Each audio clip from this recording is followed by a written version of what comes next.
Hello नमस्कार विद्यार्थी मित्रों धोरण 10 विषय सामाजिक विज्ञानનું પ્રિલિમિનરી પરીક્ષાનું ઓરિજિનલ પેપરનું સંપૂર્ણ સોલ્યુશન તમને આ વિડિયોની અંદર આપવામાં આવશે તો આ વિડિયોને અંત સુધી જોવાનું ભૂલતા નહીં। ચેનલ ઉપર જો પ્રથમ વખત આવેલા હો તો ચેનલને સબસ્ક્રાઇબ કરી દેજો। તો વિભાગ એની વાત કરીએ તો એની અંદર પહેલું છે કે ભાઈ યોગ્ય જોડકા જોડો। તો વિભાગ એની અંદર આપણે પહેલું જોઈએ તો કે સંગીત પારિજાત तो एनो जवाब आवशे पंडित अहोबल। बीजू छे के संगीतनी गंगोत्री तो एनो जवाब आवशे सामवेद। तीजू छे धोळावीरा तो एनो जवाब आवशे खदीर बेट। त्यारबाद भारतीय संग्रहालय तो ए कोलकातामां आवेलुं छे। अने पांचमुं छे के सुतराउ कापड़नुं विश्व महानगर तो ए मुंबई छे। त्यारबाद बीजू छे के नीचेना विधानों खरा छे के खोटा ते जणावो। एमां छठ्ठुं विधान के प्राकृतिक वारसो एक कुदरतनी भेट छे तो आ विधान साचुं छे। बीजू विधान छे के बृहदेश्वरनुं मंदिर कर्नाटक राज्यमां आवेलुं छे तो आ विधान खोटुं छे। तीजું विधान छे के मानवीनी जरूरियातो अमर्यादित छे तो आ विधान पण साचुं छे। चौथुं विधान छे के निर्वणीकरणथी वातावरणमां ऑक्सिजननी मात्रा वधे छे तो आ विधान खोटું છે। ત્યારબાદનું વિધાન છે કે આકાશવાણી 30 ભાષાઓમાં કાર્યક્રમો પ્રસારિત કરે છે તો આ વિધાન પણ ખોટું છે। ત્યારબાદ આગળનો જે પ્રશ્ન છે કે યોગ્ય વિકલ્પ પસંદ કરી અને ખાલી જગ્યા પૂરવાની છે તો એમાં 11મું છે કે કચ્છની ખાપરા કોડિયાની ગુફાઓ ખાલી જગ્યાએ શોધી કાઢી હતી તો જવાબ આવશે કેકા શાસ્ત્રીએ। ત્યારબાદ 12 નંબરની ખાલી જગ્યા જોઈએ તો ઉકાઈ અને કાકરાપાર યોજનાઓ ખાલી જગ્યા નદી પર આવેલી છે તો જવાબ આવશે તાપી નદી। ખાલી જગ્યા લોકો સારા પર્વતારોહકો છે તો જવાબ આવશે નેપાળી। ખાલી જગ્યામાં બજાર પદ્ધતિ પ્રવર્તે છે તો એ આવશે જાપાન। 15મું છે કે વિશ્વ વ્યાપાર સંગઠનનું વડું મથક સ્વિટ્ઝરલેન્ડના ખાલી જગ્યા ખાતે રાખવામાં આવ્યું છે તો જવાબ આવશે જીનીવા। વિદ્યાર્થી મિત્રો 13માની અંદર જવાબ આવશે ભોટિયા, યાદ રાખવાનું છે। ત્યારબાદ અહીંયા વિકલ્પો આપેલા છે અને વિકલ્પોમાંથી આપણે સાચો ઉત્તર પસંદ કરીને આપણે વિકલ્પો પૂર્ણ કરવાના છે। તો 16મું છે કે પુષ્ટિય જળનો મુખ્ય સ્ત્રોત કયો છે તો જવાબ આવશે એ વૃષ્ટિ। 17મું છે કે સરકારે કયા પુરવઠામાં કરેલો વધારો ભાવવૃદ્ધિનું કારણ બને છે તો જવાબ આવશે નાણાં। 18મું માનવ વિકાસ માટે આંતરરાષ્ટ્રીય ક્ષેત્રે કઈ સંસ્થા કામ કરે છે તો જવાબ આવશે યુએનડીપી। 19મું છે કે ભારતમાં નક્સલવાદનો ઉદ્ભવ કયા રાજ્યમાં થયો હતો તો જવાબ આવશે પશ્ચિમ બંગાળમાં। 20મું છે કે ભારત સરકારે દિવ્યાંગજન અધિકાર અધિનિયમ ક્યારે પ્રસિદ્ધ કર્યો તો જવાબ આવશે ઈસવીસન 2016માં। ત્યારબાદ આગળનો પ્રશ્ન છે કે નીચેના પ્રશ્નોના 1-2 વાક્યમાં ઉત્તર લખો।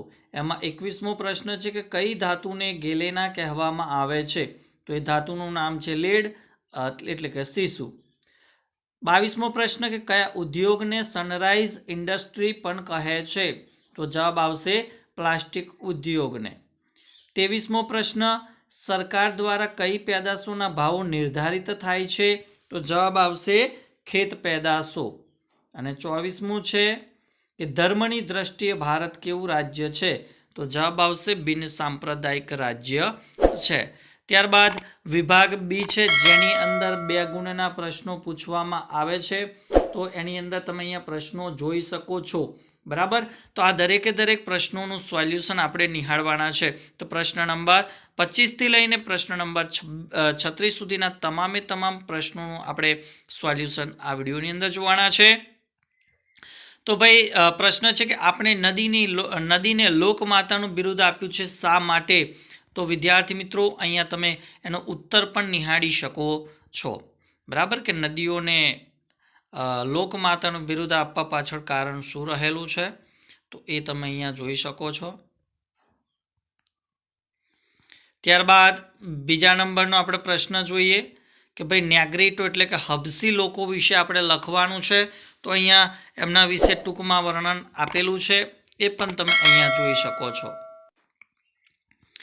ત્યારબાદ આગળનો પ્રશ્ન છે કે રંગલો અને રંગલી જેવા પાત્રો જે કલામાં પોતાની વિશેષતાઓ દ્વારા વિષય વસ્તુ સમજાવે તે કલાનો પરિચય આપવાનો છે. એટલે કે ભવાઈ વિશે આપણે પરિચય આપવાનો છે. તો ભવાઈ વિશે તમે અહીંયા જોઈ શકો છો.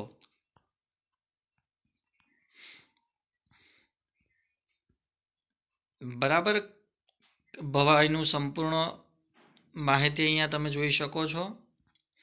ત્યારબાદ આગળનો પ્રશ્ન કે અમીર ખુસરોનો પરિચય આપો. તો અમીર ખુસરો વિશે બરાબર એક સાહિત્યકાર ગણાય છે. એ વિગતો પણ તમે અહીંયા જોઈ શકો છો. ત્યારબાદ માટીકલા, માનવ જીવન અને માટી વચ્ચેનો સહસંબંધ સમજાવવાનો છે. તો એનો જવાબ પણ તમે અહીંયા નિહાળી શકો છો. સંપૂર્ણ જવાબ અહીંયા તમે જોઈ શકો છો. ત્યારબાદ પ્રવાસન સ્થળોની સ્વચ્છતા અને જતન વિશે એ પણ તમે અહીંયા જોઈ શકો છો. તો મિત્રો, તમામે તમામ પ્રશ્નોનું સોલ્યુશન તમને આ જ વિડીયોની અંદર આપવામાં આવશે. તો આ વિડીયોને અંત સુધી જોવાનું ભૂલતા નહીં.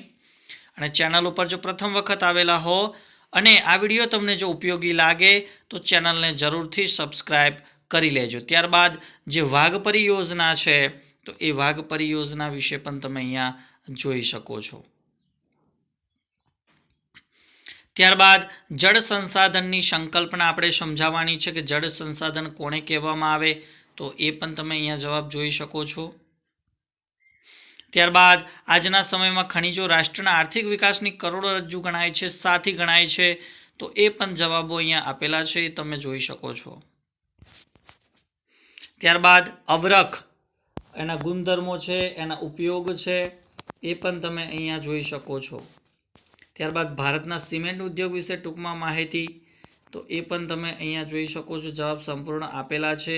ઔદ્યોગિક પ્રદૂષણો વિશે ટૂંક નોંધ લખો. બરાબર છે, ઔદ્યોગિક પ્રદૂષણ વિશે પણ તમને આપેલું છે. ત્યારબાદ અહીંયા જે સંસ્થાનો લોગો છે તો એના વિશે પણ માહિતી પૂછેલી છે. તો એ માહિતી પણ તમે અહીંયા જોઈ શકો છો. BIS યાની કે બ્યુરો ઓફ ઇન્ડિયન સ્ટાન્ડર્ડ, બરાબર છે, એ પણ તમે અહીંયા જોઈ શકો છો. ત્યારબાદ વિભાગ Cની આપણે વાત કરવાના છે, જેની અંદર 38 થી 46 સુધીના જે પ્રશ્નો છે એ પ્રશ્નો પણ વિદ્યાર્થી મિત્રો જોઈ લેજો ખાસ. ત્યારબાદ આપણે વિભાગ Dની ચર્ચા કરવાના. તો એની અંદર પણ તમે જોઈ શકો છો કેટલાક પ્રશ્નો આપેલા છે. 4 ગુણના પ્રશ્નો છે અને એ પ્રશ્નો પણ તમે અહીંયા જોઈ લેવાના છે તમારે. બરાબર. ત્યારબાદ આપણે વાત કરીશું પ્રશ્ન નંબર 54 છે. તો એની અંદર આપણને કહેવામાં આવેલું છે કે તમને આપેલા ભારતના રેખાંકિત નકશામાં નીચેની વિગતો યોગ્ય સંજ્ઞા વડે અને યોગ્ય સ્થાને દર્શાવવાનું છે. જેની અંદર બાંદીપુર રાષ્ટ્રીય ઉદ્યાન બતાવવાનું છે, મગફળી ઉત્પન્ન કરતો એક પ્રદેશ બતાવવાનો, ઇલેક્ટ્રોનિક ઉદ્યોગનું એક કેન્દ્ર નામ સાથે અને દિલ્હીથી ચેન્નઈ જતો હવાઈ માર્ગ અને એક અટક સ્થાન આપણે દર્શાવવાનું છે. તો આપણે નકશા વિશે માહિતી જોઈ લઈએ. તો વિદ્યાર્થી મિત્રો, પહેલો આપણે હવાઈ માર્ગ છે એ તમે જોઈ શકો છો અહીંયા.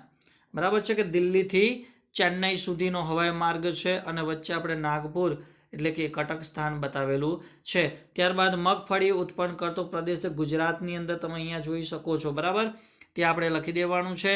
ત્યારબાદ ઇલેક્ટ્રોનિક વાળું જે અહીંયા છે હૈદરાબાદ અને અહીંયા તમે જોઈ શકો છો કે ભાઈ બાંદીપુર રાષ્ટ્રીય ઉદ્યાન. તો મિત્રો, આ હતું ધોરણ 10 સામાજિક વિજ્ઞાન દ્વિતીય પરીક્ષાનું પેપર અને તેનું સંપૂર્ણ સોલ્યુશન. તમે આ વિડીયોની અંદર નિહાળ્યું. તો ચોક્કસથી વિડીયો ગમ્યો હશે તો લાઈક કરજો, શેર કરજો અને ચેનલને સબસ્ક્રાઈબ કરજો. Thank you. આભાર.